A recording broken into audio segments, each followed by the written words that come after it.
Let me read to you a passage from the 3rd chapter of St. Mark's Gospel, verses 13 to 19. It's the Gospel for Friday of the second week in Ordinary Time. St. Mark writes, Jesus went up on a mountainside and called to him those he wanted, and they came to him.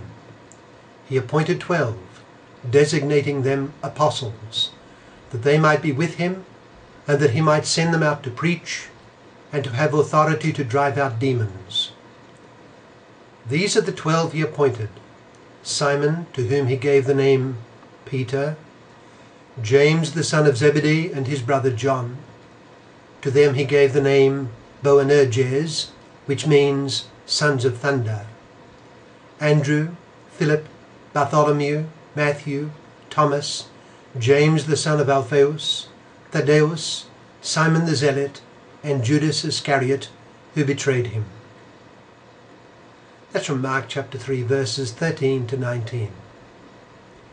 What does it suggest to us? Well, it tells us about Christ and his church, of course. What do I mean?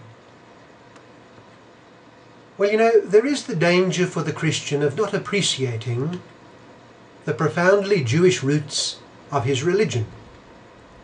The Jewish people are our elder brothers. This is not the moment to expatiate on the love that ought mark the relations between the Christian and the Jew, for our focus here is on the person of Jesus Christ. But it is the moment to remember that Jesus, our Lord, was entirely Jewish. He was not a Roman. He was not a Greek. He was not a man of Gaul, nor a Briton, nor a Syrian, nor an Egyptian, nor a Persian.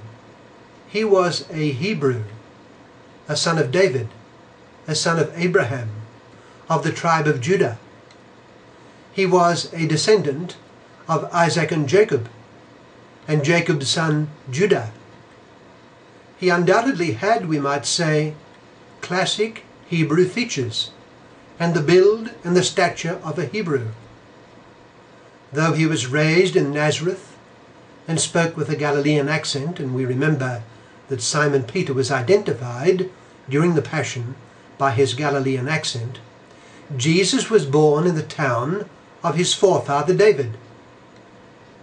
The Shroud of Turin shows forth a man of majesty in features and build, and one, I suspect, quintessentially Hebrew in its best sense. Just gaze on that face on the shroud, so calm in death, or perhaps in rising to life. Observe the royal beauty of its proportions, the nobility of the forehead, the eyes, the nose, and the mouth. But Christ's human mind and culture also was profoundly Hebraic, steeped in the inspired scriptures and filled with the history of the chosen people. How he must have loved the chosen people, and often thought of the patriarchs, the kings, the priests, and the prophets, especially perhaps of the patriarchs and the prophets. After all, he, the second person of the Most Holy Trinity, together with the Father and the Spirit, called this people and formed them. Before Abraham ever was, I am, he said to the leaders.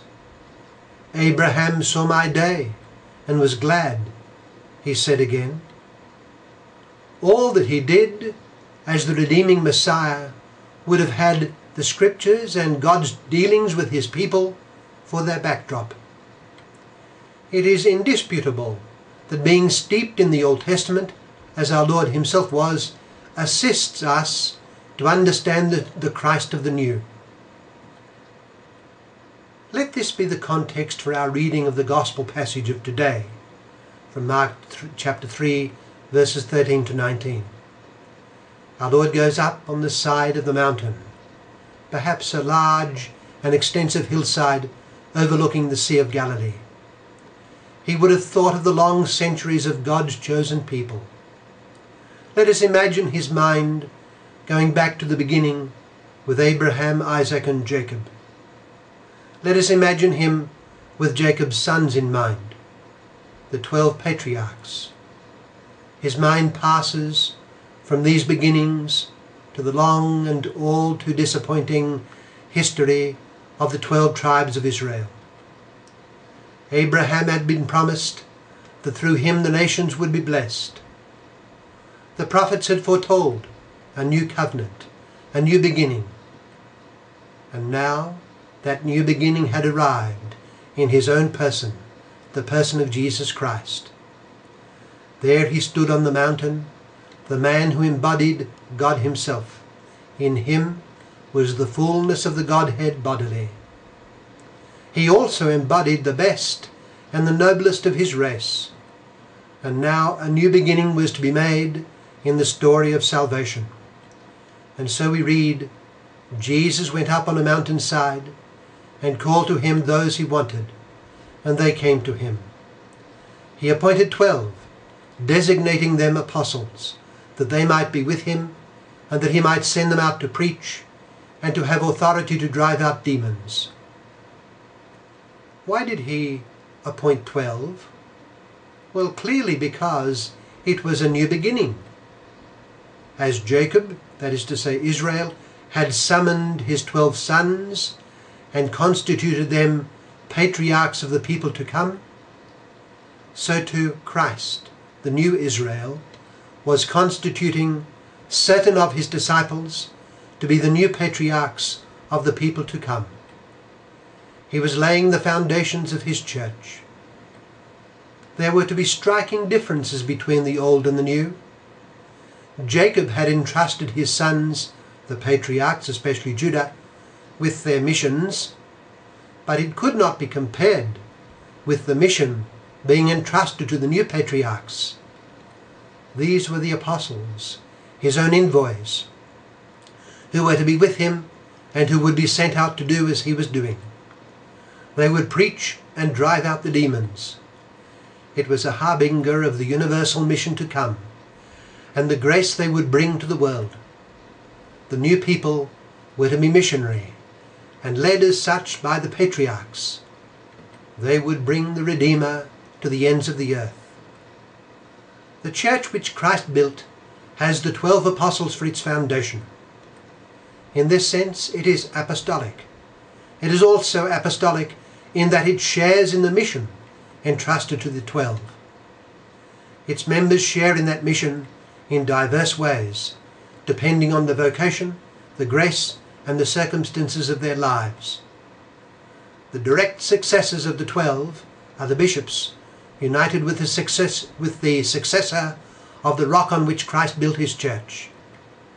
The Pope and bishops are the visible foundation, and in and through this church we live in the person of Jesus Christ and have the mission to bring him to others. Jesus Christ is the rock of mankind, and it is his church that brings him to the world.